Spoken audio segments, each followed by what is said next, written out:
Sta per piovere? Lo ha annunciato il nostro governo. Denaro a pioggia sui conti correnti.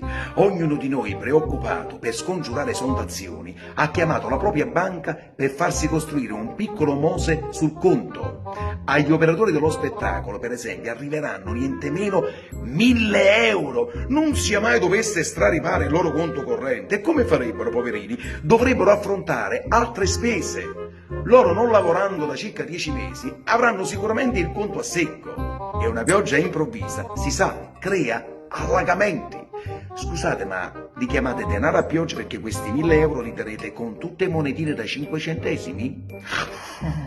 Ma chi li pensa a questi ristori? 1.000 euro per 10 mesi senza lavoro, 100 euro al mese. E c'era bisogno di scomodare esperti economisti.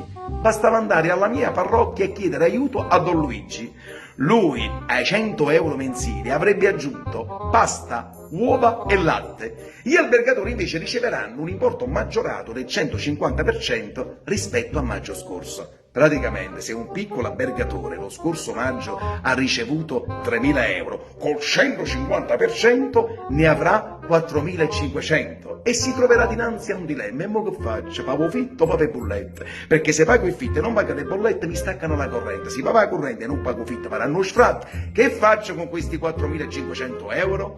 Giuro e mi immagino, tanto è un ristoro. E no, amico mio, non è un ristoro, è una flema. Ma perdonateli perché loro non sanno quel che fanno. Vivono su un altro monte, sul monte Citorio, e ignorano ciò che accade a valle, nella nostra valle di lacrime. Perdonate la schiettezza, ma io sono franco. Anzi no, sono Lino, puro Lino, al 100%.